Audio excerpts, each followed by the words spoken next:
Ambassador Kethvani stood at the observation deck of her flagship, the Eternal Wisdom, and watched the blue planet grow larger in the view screen. She had done this many times before. In her 300 years of service to the Valorian Collective, she had visited more than 200 worlds and brought them all under the gentle guidance of her people. Some had resisted at first.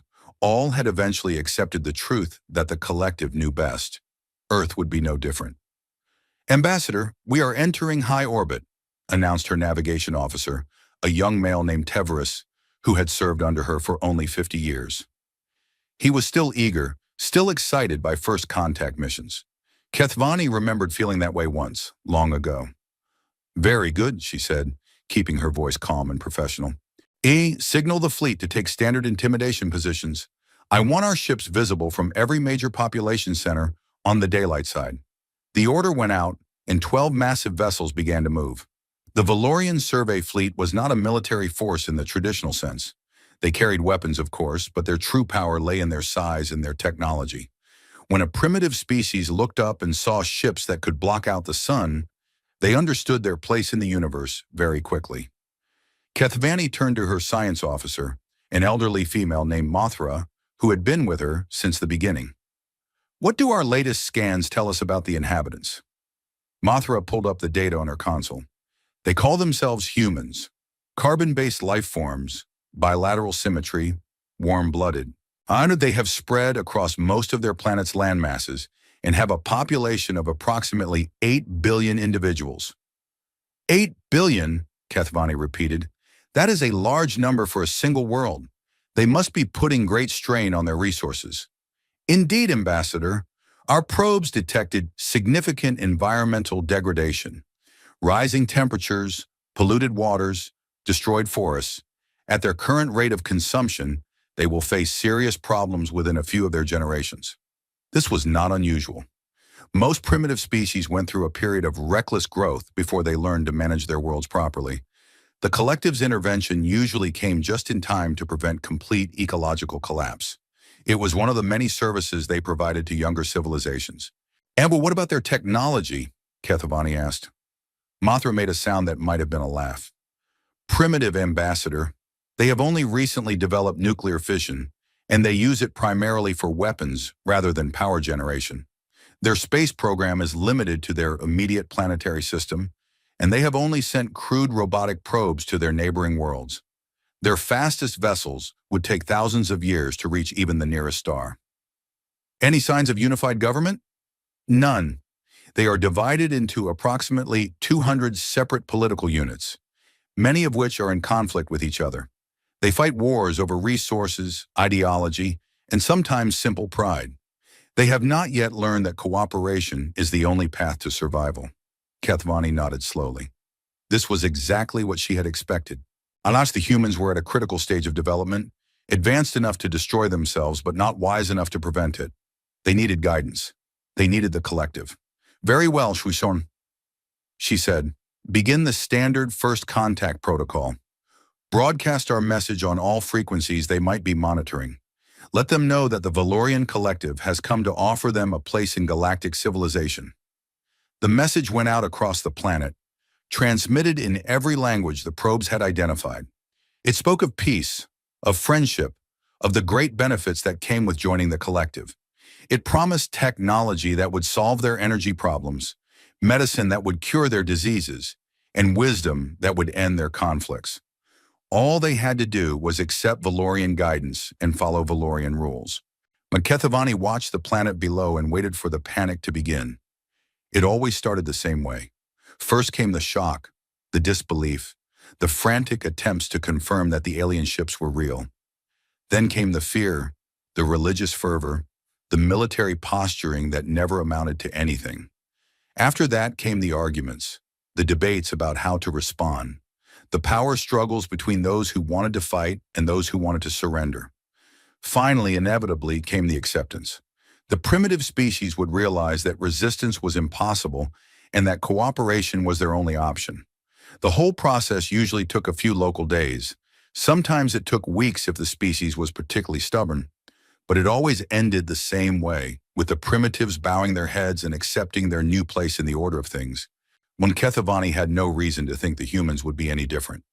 Ambassador, Tevras said, his voice carrying a note of confusion. Something strange is happening. What do you mean? Their communication networks. They went very active when we first arrived, as expected. But now they are going quiet. Kethavani frowned. Quiet? Are they shutting down their systems out of fear? No, Ambassador. The systems are still operational. They are simply not being used. It is as if they have all agreed to stop talking at the same time. This was unusual. Primitive species were rarely capable of coordinated action, especially in times of crisis. Their natural response to fear was chaos, not silence. Keep monitoring, Kethavani ordered. Iana, let me know if anything else unusual happens. She turned back to the view screen and studied the planet below. The blue oceans, the green and brown land masses, the white swirls of clouds. It was a beautiful world, rich in resources and potential. Under collective guidance, it could become a productive member of galactic civilization within a few centuries. Ambassador! Mothra's voice was sharp with alarm. I am detecting energy readings from the planet's surface. What kind of energy readings? I am not certain. They are coming from deep underground, from locations that were not identified by our probes. The readings are... Ambassador, these readings do not match any technology we cataloged. Kethavani felt the first stirring of unease in her stomach. Explain. Our probes scanned this world thoroughly. We identified all of their power plants, their military installations, their industrial centers. These energy sources were not there. They are new, or they were hidden from our scans. Hidden? How could primitives hide anything from our probes? Mothra did not answer. She was staring at her console with an expression that Kethavani had never seen before. It took her a moment to recognize it as fear. Ambassador, the energy readings are increasing. They are coming from a location in the middle of one of their oceans. The readings are now exceeding the output of our entire fleet combined. Kethavani opened her mouth to demand more information, but she never got the chance. The view screen flashed white as something erupted from the ocean below. At first, she thought it might be a volcanic eruption. And the humans' planet was geologically active, and their probes had detected many underwater volcanic sites. But as her eyes adjusted and the sensors began to provide data, she realized that what she was seeing was far more disturbing than any natural phenomenon. A ship was rising from the water. It was enormous. The Eternal Wisdom was one of the largest vessels in the Valorian fleet, measuring nearly 2 kilometers from bow to stern. The ship emerging from Earth's ocean was at least 3 times that size. Its hull was dark, almost black, and it was covered with structures that Kethavani did not recognize. Some looked like weapons, others looked like sensor arrays. Many looked like nothing she had ever seen before. Water cascaded from the rising vessel in great waterfalls, either crashing back into the ocean and creating waves that would be visible from space. The ship continued to climb, slowly but steadily, its massive engines leaving a trail of energy that burned like a small sun. That is impossible, Mothra whispered. That is completely impossible. Kethavani could not disagree. Everything she knew about the humans told her that they should not have been able to build anything like this. They could barely reach their own moon. They were still fighting wars with chemical explosives. They had no understanding of faster-than-light travel or advanced energy manipulation. And yet the ship continued to rise, impossibly huge and impossibly real. Ambassador, we are receiving a communication from the human vessel, Tevras reported. His voice was shaking. They are requesting to speak with the leader of our fleet. Kethavani stared at the view screen for a long moment. The human ship had cleared the atmosphere now and was moving into orbit. It was positioning itself directly between her fleet and the planet, its weapons arrays pointed outward in an unmistakable display of readiness. She had been doing this for 300 years. She had brought hundreds of worlds into the collective. She had never once faced a situation like this. Put them through, she said finally. The view screen flickered and a face appeared. It was a human face, belonging to a male with dark skin and gray hair. He wore some kind of military uniform, covered with decorations and symbols that Kethavani did not recognize. His eyes were calm and steady, showing no fear whatsoever. Irian, Ambassador Kethavani of the Valorian Collective, the human said. My name is General Marcus Chen of the United Earth Defense Force. Welcome to our solar system. Kethavani struggled to find her voice. General Chen, I must say that your vessel is unexpected. The human smiled, but there was no warmth in it. I imagine it is. You came here expecting to find a primitive species, did you not? A young civilization, barely crawling out of its cradle, desperate for guidance from its galactic elders. We came here to offer you membership in the collective, to share our technology and our wisdom with your people. Yes, we received your broadcast. Very generous of you. The smile faded from Chen's face. But I am afraid we must decline your offer. You do not understand what you are refusing. The collective has brought peace and prosperity to thousands of worlds. We can solve your environmental problems, end your conflicts, cure your diseases. All we ask in return is that you accept our guidance. Your guidance, Chen repeated, your rules, your control over our governments, our economies, our cultures. We have studied your collective, Ambassador. We know exactly what membership means. Kethvani felt a chill run down her spine. You have studied us. How? That is not your concern. What matters is that we know who you are and what you want, and we are not interested. General, please be reasonable. Your vessel is impressive, but it is one ship against 12. Whatever technology you have acquired, it cannot change the fundamental reality of your situation. The collective has resources beyond anything you can imagine. Chen leaned forward slightly. Ambassador, let me make something very clear. This is not a negotiation. This is not a discussion. You are in our space, uninvited, and you have made threats against our world. The only reason we are having this conversation at all is because I believe in giving people one chance to make the right decision. And what decision would that be? Leave, now. Go back to your collective and tell them that Earth is not available. Tell them that humanity does not accept uninvited guests. And tell them that if they ever come here again without our permission, they will face the full might of our defense forces. Kethvani looked at the human warship on her view screen. She looked at the energy readings that were still pouring in from the planet below. She thought about her 300 years of experience and everything she knew about first contact situations. Then she thought about the look in General Chen's eyes. It was not the look of a primitive trying to bluff his way out of a hopeless situation.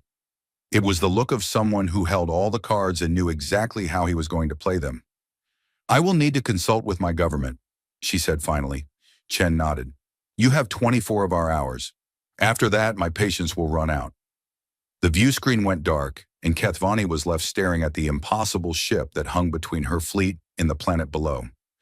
The shadow it cast was large enough to cover half her vessels. For the first time in 3 centuries, Ambassador Kethvani of the Valorian Collective did not know what to do. She turned to her officers, who were all looking at her with expressions of shock and confusion. They had been trained for many situations, but not for this. None of them had ever faced a primitive species that was not actually primitive. Send a message to the High Council, she ordered. Tell them that we have encountered an unexpected complication. Tell them that Earth may not be the easy target we believed it to be. She looked back at the view screen, at the massive human warship that should not exist. And tell them, she added quietly, that I think we may have made a serious mistake. Deep in the heart of the human vessel, General Marcus Chen allowed himself a small smile. The bluff was holding. The aliens were scared. That was good, but he knew better than anyone that it was only the beginning. The Valorians would not simply go away because he had asked them to. They would probe, they would test, they would try to find weaknesses, and eventually they would force him to show them exactly what humanity was capable of. He looked at the tactical display that showed the alien fleet and the planet he had sworn to protect. 8 billion people down there, going about their daily lives, most of them unaware of how close they had come to losing everything. Hold position, he ordered his crew, and be ready for anything. The shadow of the Defiance fell across the Valorian flagship, and the universe held its breath. 30 years before the Valorian fleet arrived in Earth's orbit, a research team in Antarctica made a discovery that would change human history forever. Dr. Sarah Mitchell was the leader of that team. She was a geologist, was sent to study ice core samples that might tell them about Earth's ancient climate. It was supposed to be a routine mission, the kind of work that produced papers for scientific journals, but rarely made headlines. She had no idea that she was about to find something that would be classified above top secret and hidden from the world for 3 decades. The discovery began with a simple anomaly. The ground-penetrating radar had detected something strange beneath the ice, something that did not match any known geological formation. At first, Sarah thought it might be an underwater lake, the kind that sometimes form beneath Antarctic glaciers. But the readings were wrong. The shape was too regular, too precise. "It looks almost artificial," said her assistant, a young man named James Park, who had only been out of graduate school for 2 years. "That is impossible," Sarah replied. But even as she said the words, she felt a growing sense of unease. The shape on her screen was definitely artificial. It had smooth curves and straight lines and angles that nature simply did not produce. They spent 3 days confirming the readings, making sure there was no equipment malfunction or data error. When they were certain that what they were seeing was real, Sarah made a decision that would change her life forever. She contacted her superiors and told them what she had found. Within 48 hours, the small research station was surrounded by military helicopters and personnel from agencies whose names Sarah did not recognize. She and her team were questioned extensively, sworn to secrecy, and then given a choice. They could leave and never speak of what they had seen, or they could stay and help uncover the truth. Sarah chose to stay. The excavation took almost 2 years. The object was buried under more than a kilometer of ice, and the work had to be done carefully to avoid damaging whatever was down there. They built a massive underground facility around the excavation site, complete with laboratories, living quarters, and enough security to guard the most valuable secret on Earth. When they finally reached the object, Sarah understood why. It was a ship, not a human ship, not anything built by any civilization that had ever existed on Earth. It was alien, completely and unmistakably alien. The hull was made of a metal that no one could identify, darker than black and smoother than glass. The design was elegant, almost organic, with curves and shapes that seemed to flow into each other like water. The ship was old. Carbon dating was useless on the alien materials, but other methods suggested that it had been buried under the ice for at least 50 million years. It had been there since before humans existed, before apes existed, before most of the species that currently lived on Earth had even evolved, and it was mostly intact. The following years were spent studying the ship and its contents. Teams of scientists from every field were brought in, all sworn to the same secrecy that bound Sarah. They found technology that made human achievements look like children's toys, power systems that could run for millions of years without refueling, materials that were stronger than anything humans could manufacture, computers that stored more information than all of Earth's libraries combined. But they also found weapons. The ship had been a warship once. That much was clear. Its hull was scarred with damage from battles fought before dinosaurs walked the Earth. Its weapon systems, though ancient and partially degraded, were still powerful enough to destroy cities. Whoever had built this vessel had not been peaceful explorers. They had been warriors, and they had fought against enemies that humans could barely imagine. The question that haunted everyone involved in the project was simple. What had happened to them? Where were the builders of this ship? And were there others like them still out there among the stars? The world's governments debated in secret for months about what to do with the discovery. Some wanted to announce it to the public, to share the knowledge with all of humanity. Others argued for caution, pointing out that revealing the existence of advanced alien technology might cause panic and chaos. A few suggested destroying the ship entirely, afraid of what might happen if its power fell into the wrong hands. In the end, they chose a middle path. The ship would remain secret, known only to a small group of scientists and military personnel. But its technology would be studied, adapted, and used to prepare humanity for whatever might be waiting in the darkness between the stars. The project was given a name, Vanguard. General Marcus Chen joined Vanguard when he was still a young captain, fresh from combat tours and conflicts that the public had long since forgotten. He was chosen for his intelligence, his discretion, and his ability to see the big picture when others got lost in details. Over the years, he rose through the ranks of the secret organization, eventually becoming its military commander. He watched as human scientists slowly unlocked the secrets of the alien ship. The power systems came first, compact fusion reactors that could fit in a basement and produce enough energy to power entire cities. Then came the materials science, new alloys and composites that were lighter and stronger than anything humans had ever created. Then came the weapons, modified and adapted from the original alien designs to suit human needs and human hands. The Vanguard Protocol was developed over decades of careful planning. It assumed that Earth would eventually be visited by aliens, and that those aliens might not have humanity's best interests at heart. The protocol called for a careful deception. Let any watchers believe that humanity was primitive and harmless, while building a defense force in secret that could respond to any threat. The Defiance was the centerpiece of that force. It took 20 years to build, using a combination of alien technology and human engineering. Where the original ship had been elegant, the Defiance was powerful. Where the alien designers had valued beauty, human builders valued strength. The result was a vessel that looked like a weapon made solid, a warship that could stand against anything the galaxy might send. There were other ships as well, smaller vessels hidden in underground bases around the world. There were ground-based weapons, orbital defense platforms, and automated systems designed to activate if the worst should happen. Well, humanity had spent 30 years preparing for a day that they hoped would never come. Then the Valorians arrived. General Chen was in his office when the alert came, reviewing supply reports that seemed laughably mundane in comparison to what was about to happen. His communicator beeped, and the calm voice of his aide informed him that unknown vessels had been detected entering the solar system. He did not panic. He did not rush. He simply stood up, put on his uniform jacket, and walked to the command center that he had visited thousands of times in training exercises, but never in actual operation. The room was already filling with personnel when he arrived. Screens showed the approaching alien fleet, 12 vessels of varying sizes moving toward Earth with obvious purpose. And analysts were already comparing the designs to records in the Vanguard database, trying to determine if these were the same species that had built the ancient ship. They are not, reported Dr. Elizabeth Wong, the current head of scientific research for Vanguard.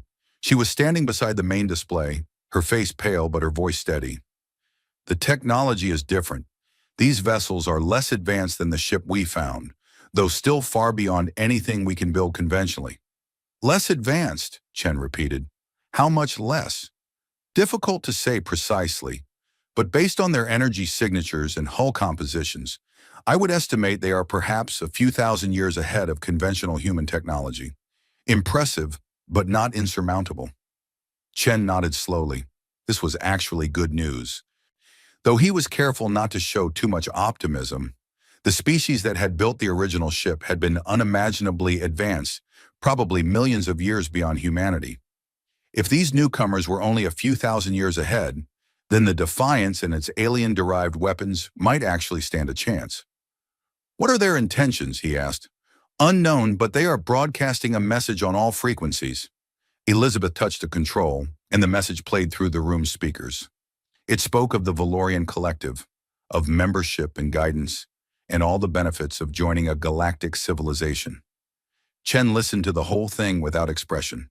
When it was finished, he turned to his aide. Wake up the Defiance, all hands to battle stations, and activate the Vanguard Protocol globally. I want every hidden asset ready to launch within the hour. Yes, General. What about civilian authorities? Inform the heads of state through the usual channels. Tell them to keep their people calm and let us handle this. And tell them to stay off the communications networks. We need the aliens to think that humanity is panicking and disorganized. The orders went out, and the vast machinery of the Vanguard Protocol began to turn. In bases around the world, crews that had trained for years were finally called to actual duty. Ships that had never flown outside of carefully concealed test ranges were powered up and made ready. Weapons that had existed only in classified documents became real and deadly. General Chen watched the alien fleet take up positions over Earth's major cities. When he saw the shadows of their vessels fall across London and Tokyo and New York. He understood what they were trying to do, the intimidation in theater designed to make humanity feel small and helpless. He allowed himself a small smile. They have no idea what they are dealing with, he said quietly. Dr. Wong looked at him with an expression that mixed hope and fear. Are you sure about this, General? We have never actually tested our systems against a real alien threat. Everything could fail. It could, Chen agreed, but I have spent my entire career preparing for this moment. Every officer on the Defiance has trained for exactly this situation. We may be facing an unknown enemy, but we are not helpless primitives. We have the technology of a civilization that built starships before life crawled out of Earth's oceans. Now we have adapted it, improved it, made it our own.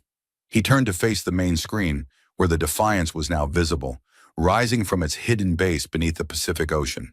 The ship was beautiful in its brutal way, a massive testament to human determination and ingenuity. And most importantly, Chen continued, we have something they do not expect. They came here looking for easy prey. They found humanity instead. The Defiance broke through the cloud layer and climbed toward orbit. Its weapon systems powered up, their distinctive energy signatures broadcasting a clear message to anyone watching. Earth was not defenseless. General Chen straightened his uniform and prepared to face the ambassador of the Valorian Collective. The galaxy was about to learn that humanity was not what it appeared to be.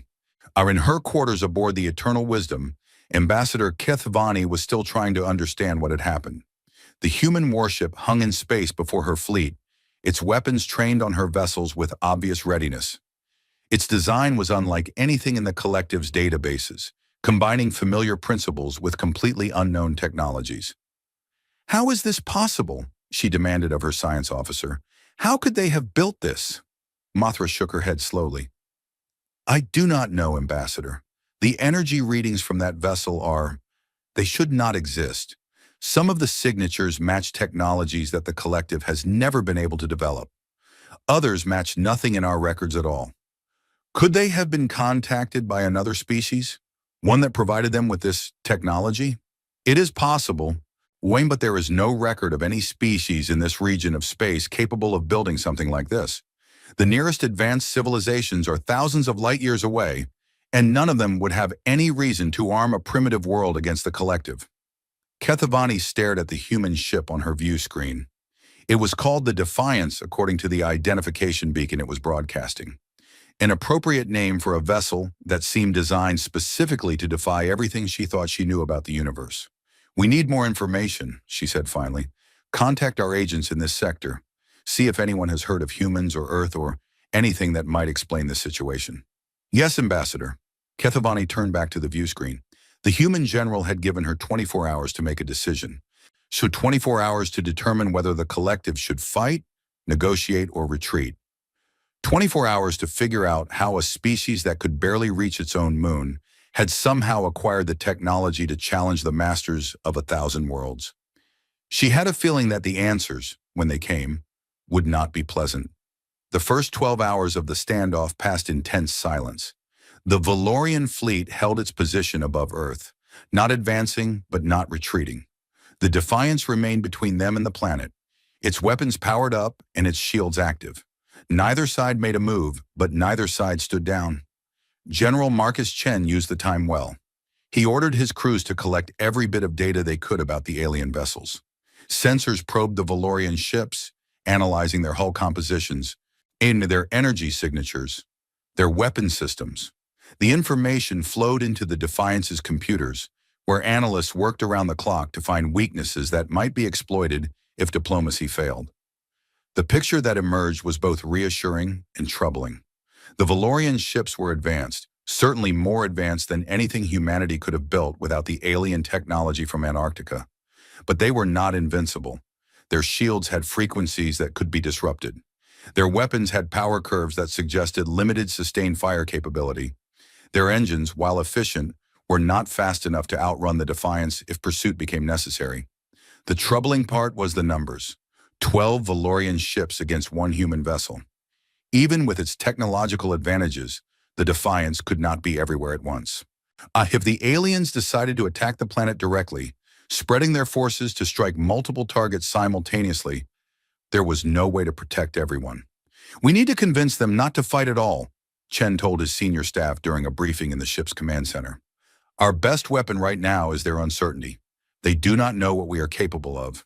We need to keep it that way. How do we do that, sir? Asked Captain Diana Ross, the Defiance's executive officer. She was a tall woman with sharp features and sharper instincts, and she had been with the Vanguard project for almost as long as Chen himself. We show them just enough to make them afraid, but not enough for them to understand our limitations. We let them imagine that what they see is only the beginning, us that there is more hidden beneath the surface. Is there? Asked Dr. Wong, who was participating in the briefing via video link from her laboratory on Earth. Chen smiled slightly. There is enough. We have the secondary fleet in reserve, the orbital platforms, the ground-based weapons. But more importantly, we have the unknown. The Valorians have no idea how we got this technology or how much of it we have. Let them fill in the blanks with their own fears. The strategy was risky, but it was the only option that did not involve actual combat. Chen knew that his ship could probably destroy the Valorian fleet if it came to a straight fight. The weapon systems derived from the ancient alien ship were far more powerful than anything the Collective possessed. But victory would come at a cost. And that cost might include revealing too much about humanity's true capabilities. Better to win without fighting if possible.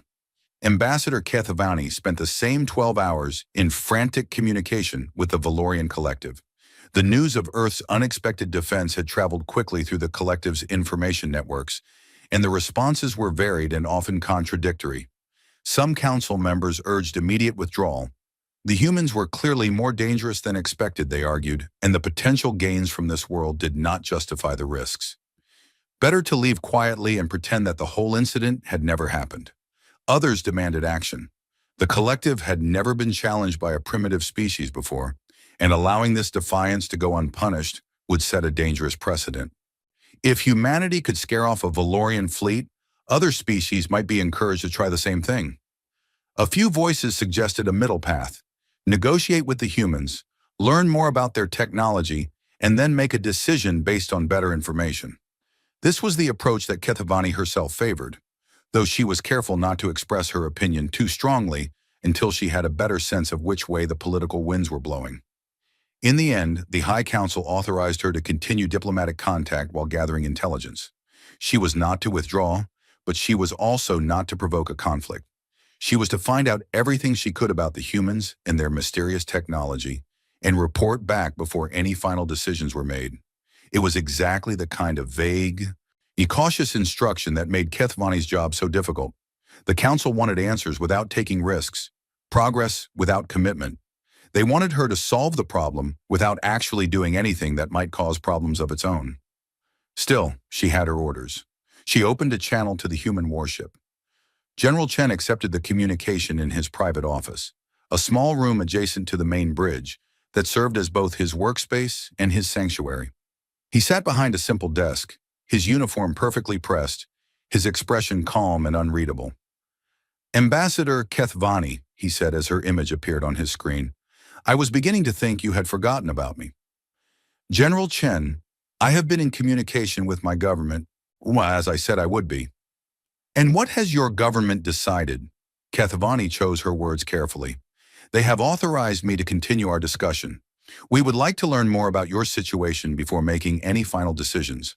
My situation is quite simple, Ambassador. Your fleet is in our space without invitation. We would like you to leave. General, please understand our position. The Collective has brought peace and prosperity to thousands of worlds. We have lifted countless species out of barbarism and into civilization. We come with good intentions. Your intentions may be good, but your methods are not. You arrived without warning, positioned your ships over our cities in an obvious display of intimidation, and broadcast a message that assumed we would simply surrender to your guidance. When that is not the behavior of friendly visitors. Kethavani felt a flash of frustration. She had used the same approach on hundreds of worlds, and it had always worked. The primitives recognized superior technology when they saw it, and they accepted the inevitable with varying degrees of grace. Why were these humans so different? Perhaps we could start again, she suggested. Forget our initial contact and begin fresh. I am willing to meet with you in person, on neutral ground, to discuss a mutually beneficial relationship between our peoples. Chen was silent for a moment, considering the offer. Kethavani found herself hoping that he would accept.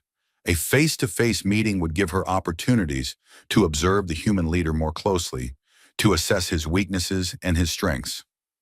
Very well, Chen said finally. When there is a space station in orbit around our moon, far enough from Earth to be considered neutral territory, we will meet there in 6 of your hours. Agreed. I will bring a small delegation. Security personnel only. As will I. An ambassador. I suggest you come with an open mind. What you think you know about humanity may not be accurate. The connection ended, and Kethevani sat back in her chair. She had gotten what she wanted, a chance to evaluate the human threat up close. But Chen's final words bothered her. There was something in his tone that suggested secrets, layers of deception that she had not yet begun to uncover. What did the humans know that she did not? The meeting took place on Lunar Station Gamma, at a small facility that officially existed to study the moon's geology, but actually served as a forward base for the Vanguard project. The station had been evacuated of all non-essential personnel, leaving only a skeleton crew to maintain basic functions. Ambassador Kethvani arrived with 2 security officers and her science advisor, Mothra. She wanted additional perspectives on whatever the humans might reveal, and Mothra's scientific expertise could prove valuable in assessing any technology they might display. General Chen brought Captain Ross and 2 soldiers armed with weapons that Kethvani's scanners could not identify. The guns looked simple enough, but their energy signatures suggested capabilities that went far beyond their primitive appearance. They met in the station's conference room, or a circular space with a large table in the center and windows that looked out on the gray lunar surface. Earth hung in the sky outside, a blue and white jewel against the blackness of space. "Ambassador," Chen said, gesturing to a seat, "please, make yourself comfortable." Kethevani sat, noting how the human moved with the casual confidence of someone who was completely in control of the situation. It was not arrogance exactly, but something closer to certainty. He knew something that she did not, and he was content to let her wonder what it might be. "General, I appreciate your willingness to meet. Before we begin, I must ask, where did your people acquire the technology for your warship? Our probes indicated that your civilization was pre-interstellar. Clearly, that assessment was incorrect." Chen smiled slightly. "Do you want to know our secrets, Ambassador? That is understandable. But surely you must realize that I am not going to reveal sensitive information to a potential adversary. We do not have to be adversaries. That is why I am here." "True. So let me ask you a question in return. In your centuries of bringing worlds into your collective, how many species have you encountered that could challenge your technology?" Kethvani considered the question. "A few. The collective has faced opposition before, though never from a species at your apparent level of development." "And what happened to those species that opposed you?" The ambassador hesitated. The truth was not something she wanted to admit, but lying seemed pointless when Chen clearly already knew the answer. "They were integrated, eventually. Some took longer than others, but all ultimately accepted the benefits of membership." "You mean they were conquered?" Chen said flatly. "Their resistance was crushed, their cultures absorbed, their independence eliminated." "That is a harsh way of putting it. Is it inaccurate?" Kethvani did not answer. Chen leaned forward. "Ambassador, let me be clear about something.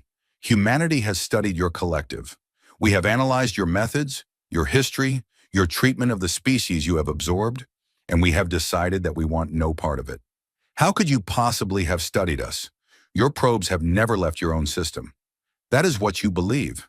But as you have already discovered, what you believe about humanity is not always accurate." Mothra spoke up for the first time. "General, your technology shows signatures that are not consistent with any known species in this region of space. Some of the readings we have collected suggest systems that are millions of years old. Where did you find them?" Chen turned his gaze to the science officer. "That is an interesting question, and one I am not prepared to answer. Let us just say that the galaxy is older than your collective realizes, and not everything has been cataloged in your databases." "You found something," Kethvani said, understanding dawning. "An artifact. A ship. Something left behind by an older civilization. You reverse-engineered their technology. Clever, Ambassador, but I will neither confirm nor deny your theory. It does not matter whether you confirm it or not. The fact remains that your species is primitive. Once you have borrowed power that you do not understand, eventually that power will fail you, and you will need the collective's guidance." Chen's expression did not change, but something shifted in his eyes. Ambassador, I am going to show you something. I want you to watch very carefully and then reconsider your assessment of humanity's capabilities. He pulled a small device from his pocket and set it on the table. It was a simple cylinder, no larger than his finger, made of the same dark metal that covered the Defiance's hull. Chen touched a control, and the device projected a holographic display above the table. Kethevani watched as images formed in the air. Ships, dozens of them, hidden in underground bases and underwater facilities around Earth. Weapons platforms in orbit, disguised as inactive satellites. Power generators buried deep beneath mountain ranges, producing enough energy to light entire continents. And at the center of it all, the Defiance, the first and largest of humanity's new warships. This is what we have built in 30 years, Chen said quietly. 30 years of secret work, using technology that predates your collective by millions of years. And we are just getting started. The display changed, showing projections of future development. More ships, more weapons, expansion into the solar system and beyond. Chen was showing her humanity's plans for the next century, a roadmap that would transform them from a single-planet species into a genuine interstellar power. You came here expecting to find primitives, Chen continued. You found something else. We are not ready to join your collective, Ambassador. We may never be ready, but we are most definitely ready to defend ourselves. Kethevani stared at the display, her mind racing through the implications. Everything she had assumed about this mission was wrong. The humans were not helpless children waiting to be guided. They were a young species, yes, but one that had stumbled upon a tremendous advantage and had used it wisely. What do you want from us? She asked finally. Nothing. We want you to leave us alone. Go back to your collective and tell them that Earth is off limits. Tell them that if they ever send ships here again without our invitation, they will face consequences that they are not prepared to handle. And if I cannot convince them, if the Council decides that humanity is a threat that must be dealt with, Chen met her eyes steadily. Then we will deal with that situation when it arises. But I strongly suggest that you make them understand the risks. Your collective has never lost a war, Ambassador. Do not let Earth be the place where that record ends. The meeting concluded shortly afterward. Kethevani returned to her flagship with much to think about. She had come looking for information, and she had found more than she expected. The humans were dangerous, more dangerous than any species the collective had encountered in centuries. And the worst part was that Chen had clearly not shown her everything. The display he had provided was impressive, but it was obviously edited, designed to reveal enough to intimidate without exposing actual vulnerabilities. There was more power hiding beneath Earth's surface, more secrets waiting to be discovered. For the first time in her long career, Ambassador Kethevani was genuinely afraid. Not for herself, but for the collective. What would happen when the galaxy learned that humanity existed? The Valorian High Council met in emergency session for the first time in 300 years. The great chamber on their homeworld, a vast hall of crystal and light that had witnessed countless debates and decisions, was filled with the most powerful leaders of the collective. They had come from across their territory, some traveling for days through hyperspace to attend this meeting in person. Ambassador Kethevani stood before them, feeling the weight of thousands of eyes upon her. She had served the collective faithfully for centuries, and never once had she delivered a report like this one. While the humans possess technology that exceeds our own in several key areas, she said, her voice steady despite her nerves. Their primary warship appears to use power systems derived from an ancient civilization, one that predates the collective by millions of years. Their weapons are capable of penetrating our shields with ease. Their defenses are robust and sophisticated. Murmurs rippled through the chamber. The council members were not accustomed to hearing such things. The collective had always been the most advanced civilization in their region of space, the unquestioned masters of technology and warfare. The idea that a primitive species could challenge that supremacy was disturbing. How many ships do they have? Asked Councillor Vethan, an ancient male who had led the collective's military forces for nearly 500 years. On at least one confirmed, possibly dozens more in reserve. They have hidden their true capabilities carefully. What they showed me may be only a fraction of their actual strength. And their intentions?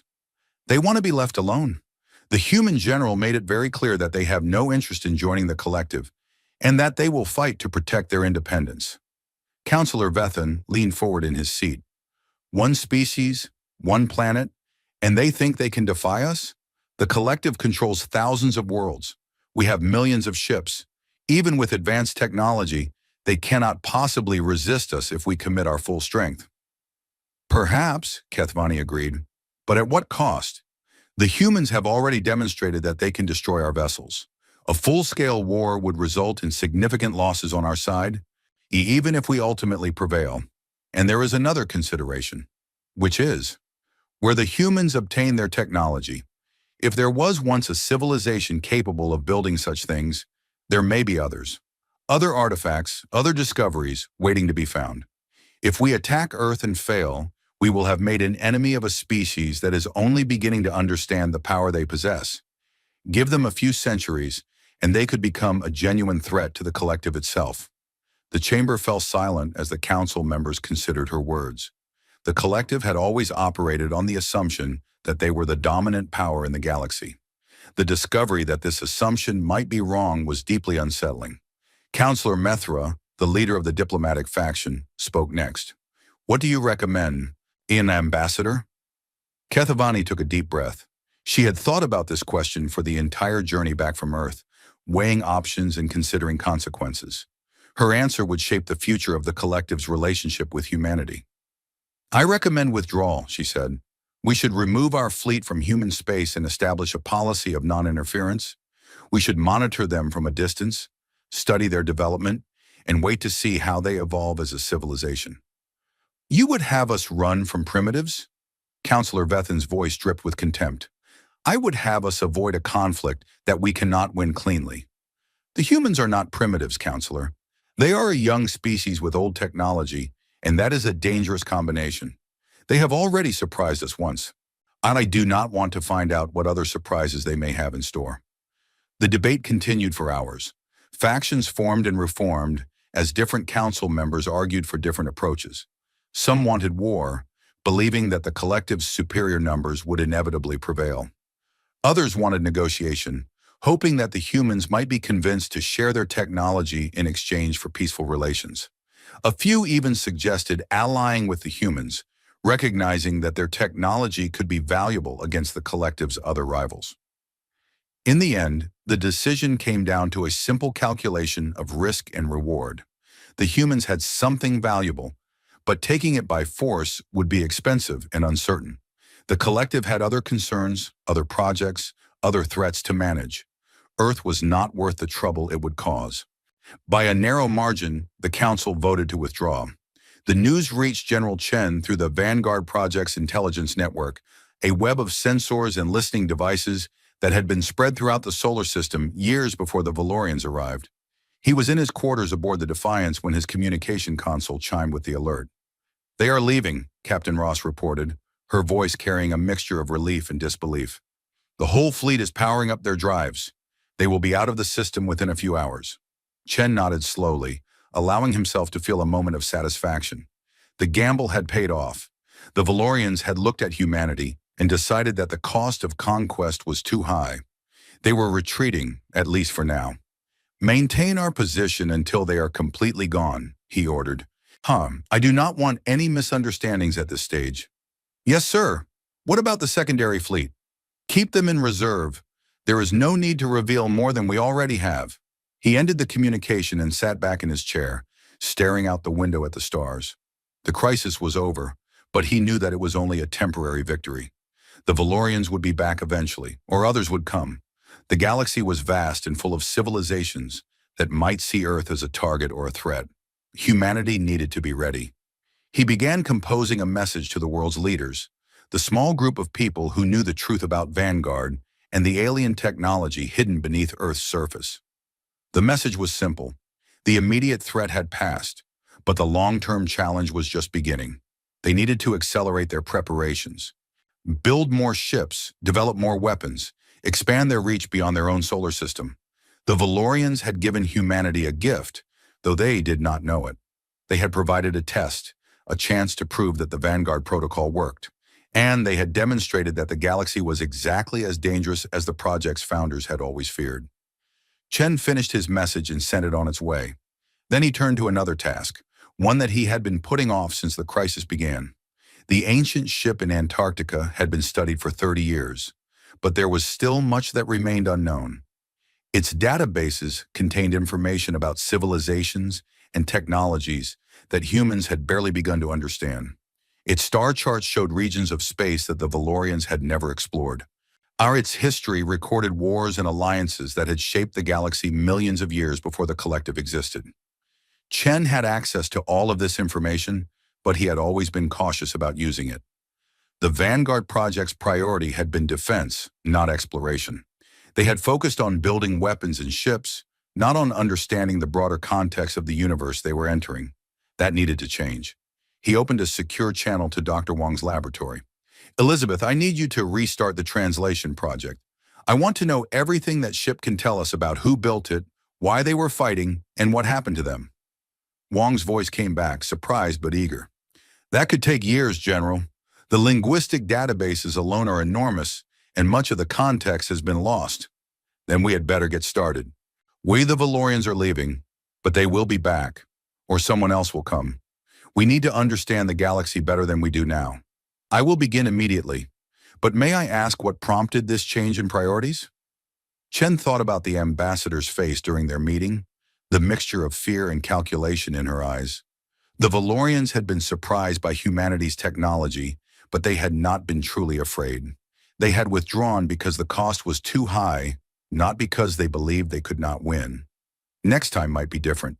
Next time, the enemy might be more determined, more ruthless, more willing to pay the price of conquest. "The Valorians taught me something," Chen said finally. "We have been thinking too small. We have been preparing to defend Earth, but Earth is just one planet in a very large galaxy. If we want to survive in the long term, we need to understand what is out there. We need to know who the builders of that ship were fighting and whether those enemies might still exist." He paused, looking out at the stars once more. "And we need to be ready for whatever comes next." On the observation deck of the Eternal Wisdom, Ambassador Kethavani watched as her fleet prepared to leave Earth's solar system. The blue planet hung in the distance, beautiful and deceptively peaceful. It was hard to believe that such a small world could have caused so much trouble. "Ambassador," Mothra said, joining her at the window, "the drives are charged. We will enter hyperspace in a few minutes." "Good. I will be glad to put this place behind us." Mothra was silent for a moment, then spoke again. "Ambassador, wait, may I ask a question?" "Of course. Do you think we made the right decision, leaving without a fight?" Kethavani considered the question carefully. She had argued for withdrawal, but that did not mean she was entirely comfortable with the outcome. The collective had never retreated from a primitive species before. The precedent was troubling. "I think we made the only decision we could make with the information we had," she said finally. "The humans are dangerous. Their technology is beyond our understanding.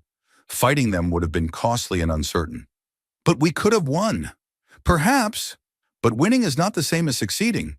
Even if we had destroyed their warship and conquered their planet, we would still have to deal with the consequences.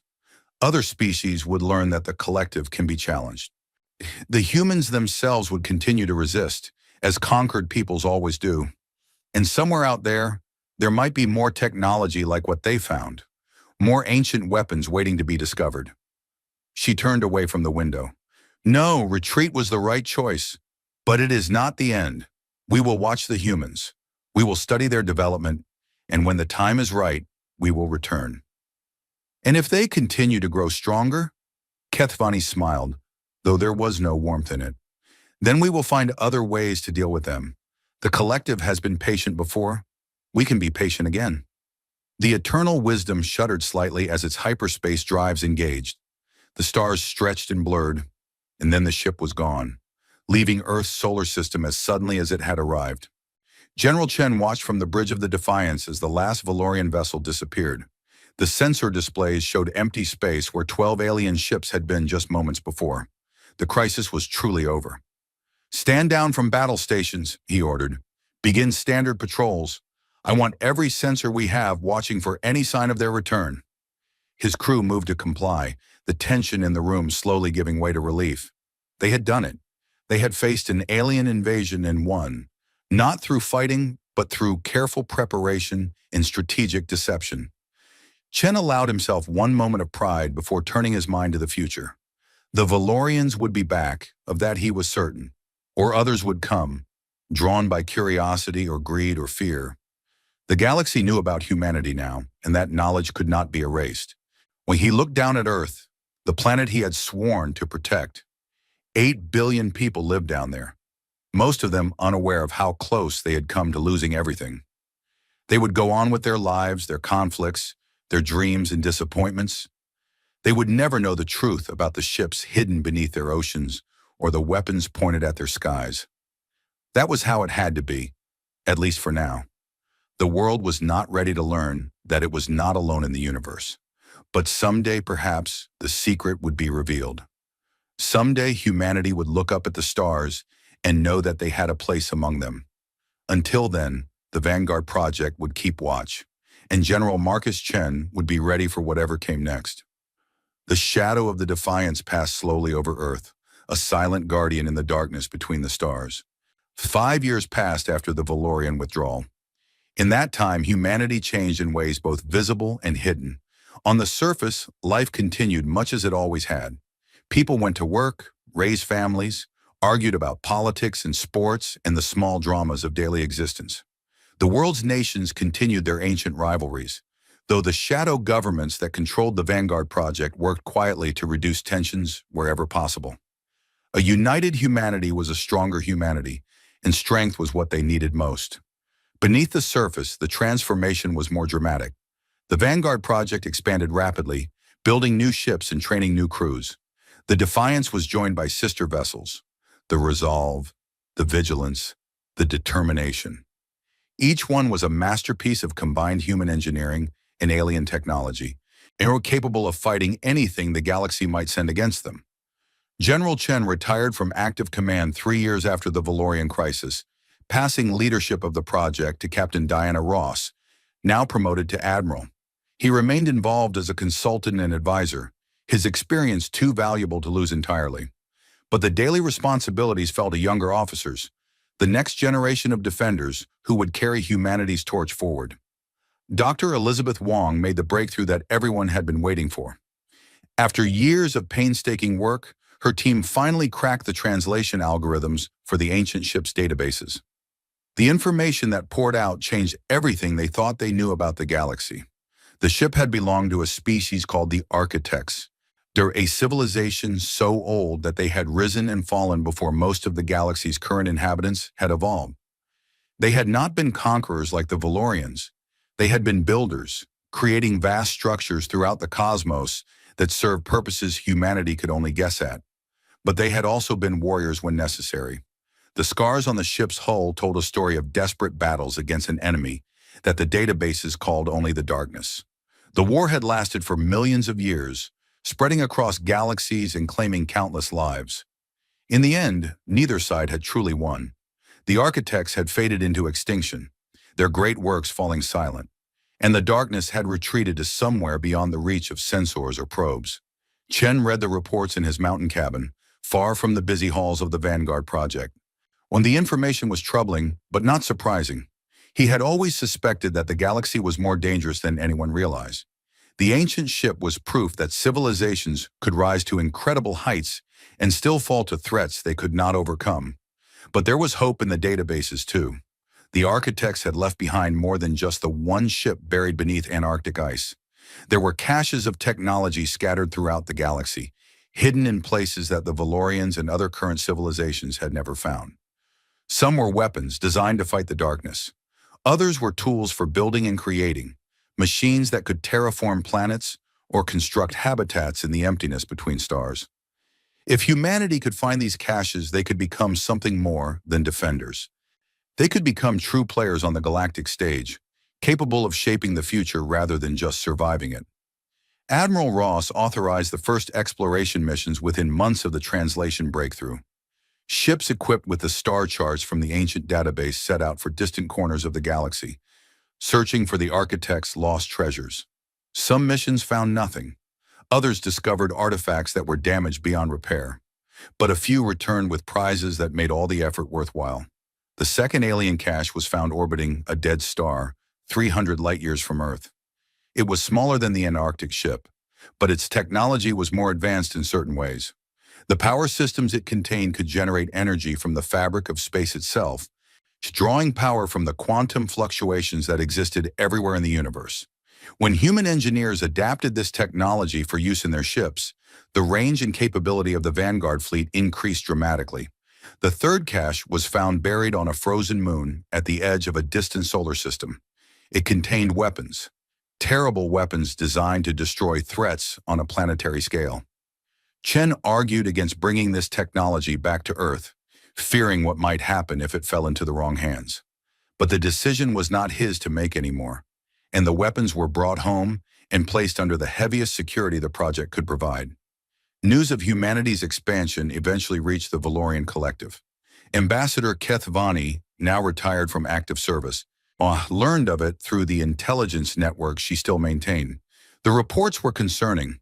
The humans were no longer confined to their single planet. They had ships exploring the galaxy, discovering technologies that even the Collective did not possess. She requested a meeting with the High Council, warning them that their decision to withdraw might have been a mistake. The humans were growing stronger every year, and the gap between their capabilities and the Collective's was narrowing. If action was not taken soon, it might be too late. The Council listened politely, but they were not inclined to change course. The Collective had its own problems to deal with, including a minor rebellion in one of their outer territories, and ongoing tensions with a rival civilization on their eastern border. Earth was far away, and the humans had not threatened anyone since the initial confrontation. As long as they kept to themselves, the Council saw no reason to provoke another conflict. Keth Vani left the meeting frustrated and worried. She had seen the look in General Chen's eyes during their negotiation 5 years ago. He was not a man who would be content with mere survival. He wanted more for his species, and he had the tools to achieve it. The Collective was making a mistake by ignoring the human threat, and by the time they realized it, it might be too late to correct. But there was nothing she could do. She was old now, her influence fading. The future belonged to younger leaders who had never faced the defiance in battle or seen the impossible technology that humans had somehow acquired. She returned to her home on the Valorian homeworld and waited for the news that she knew would eventually come. It came 15 years after the initial contact, when humanity made its formal announcement to the galaxy. The message was broadcast on every frequency, transmitted through relays that humans had placed in strategic locations throughout their region of space. It reached the Valorians, the other civilizations that neighbored them, and countless species that had never heard of Earth or its inhabitants. Admiral Diana Ross delivered the message herself, standing on the bridge of the Defiance with Earth visible through the windows behind her. She spoke calmly, without arrogance or threat, but the words themselves carried weight that could not be ignored. To all civilizations of the galaxy, this is Admiral Diana Ross of the United Earth Defense Force. 20 years ago, your representatives came to our world and found us unprepared for the reality of galactic civilization. We have spent the time since then correcting that mistake. Humanity now possesses a fleet of warships capable of projecting power beyond our home system. We have established outposts on 17 worlds and have exploration vessels operating throughout this region of space. We have recovered and adapted technology from civilizations far older than any currently existing, and we continue to grow stronger with each passing year. We do not seek conflict with any species. We ask only to be left alone, to develop at our own pace and in our own way. But we will not accept subjugation, and we will not allow anyone to threaten our world or our people. The galaxy has changed. Humanity is now a part of it. We suggest that you adjust your expectations accordingly. The message ended, and the galaxy reacted. Some civilizations dismissed the humans as arrogant newcomers who would soon learn their place. Others took the warning seriously and began to reevaluate their own military preparations. A few sent diplomatic missions to Earth, hoping to establish friendly relations with this new power before conflicts could develop. The Valorian Collective did nothing. They had already made their decision years ago, and the Council was not inclined to revisit it. The humans were far away and had not actually threatened anyone. Until they did something to provoke a response, the collective would continue to ignore them. It was a decision they would eventually regret, but that is a story for another time. On Earth, life continued to change in both obvious and subtle ways. The Vanguard project was gradually revealed to the public over a period of several years, preparing humanity for the truth about the galaxy and their place in it. There was shock at first, and fear, and anger at the governments that had kept such important secrets for so long. But gradually, acceptance came. Humanity was not alone in the universe, and that was both terrifying and wonderful. General Marcus Chen died peacefully in his cabin in the mountains, surrounded by former colleagues and friends. He was 93 years old, and he had spent the last 50 years of his life preparing humanity for a future that he would never see. At his funeral, Admiral Ross spoke about his vision, with his determination and his unwavering belief that humanity could face any challenge if they worked together. He saw the future before anyone else, she said. He understood that the galaxy was dangerous and that we needed to be ready. Everything we have accomplished, every ship we have built, every world we have explored, began with his leadership. We owe him a debt that can never be repaid. The Defiance flew in formation above the ceremony, its weapons silent but its presence a reminder of everything that Chen had created. It was the ship that had first cast its shadow across the Valorian fleet, the vessel that had announced to the galaxy that humanity was not to be underestimated. It would continue to serve for centuries to come, upgraded and improved with each passing generation, a symbol of humanity's determination to survive. For 50 years after first contact, humanity joined the loose association of civilizations that called itself the Galactic Assembly. They were not the most powerful member, not yet, but they were respected. The technology they had recovered from the architects gave them capabilities that even the oldest civilizations could not match, and their willingness to defend themselves had been proven many times. Ambassador Kethvani did not live to see it. She had died 30 years after her retirement, alone on the Valorian homeworld, still worried about the humans she had never truly understood. But her warnings had eventually proven correct. The collective had underestimated humanity, and they had paid the price for that mistake. Not through war, but through irrelevance. The humans had expanded so rapidly that they now controlled more territory than the collective had acquired in millennia. They had formed alliances with species that the Valorians had ignored or dismissed. They had become a power that could not be controlled or contained. The galaxy that had once looked down on Earth now looked to it for leadership. On the anniversary of the Valorian withdrawal, humanity held celebrations across their growing empire. Ships gathered in orbit around Earth, representatives from 100 worlds coming to pay tribute to the planet where it had all begun. Speeches were made, memories were shared, and old veterans of the first crisis were honored for their service. Admiral Diana Ross, now retired herself, stood on the observation deck of Lunar Station Gamma and watched the lights of the celebrating fleet. She was old, her hair white, and her face lined with the marks of a long and difficult life. But her eyes were still sharp, still filled with the intelligence and determination that had made her one of humanity's greatest leaders. "We did it," she said softly, speaking to no one in particular. "We actually did it." She thought about General Chen, about the ancient ship buried beneath Antarctic ice, about the impossible journey that had brought humanity from a primitive species to a galactic power. It had taken decades of work, countless sacrifices, and more luck than anyone wanted to admit. But they had done it. The sky had darkened without warning on that first day when the Valorian ships had appeared above Earth. Humanity had looked up at shadows cast by alien vessels and felt fear for the first time since they had crawled out of their caves and discovered fire. But they had not surrendered. They had not given up. They had reached deep within themselves and found the strength to stand against the darkness. And now, 50 years later, it was humanity's shadow that fell across the galaxy. Ross smiled and turned away from the window. There was still work to be done, always more work to be done. But for now, she could allow herself a moment of satisfaction. The Galactic Visitors had come to Earth expecting to find children. They had found wolves instead, and the wolves had learned to build starships,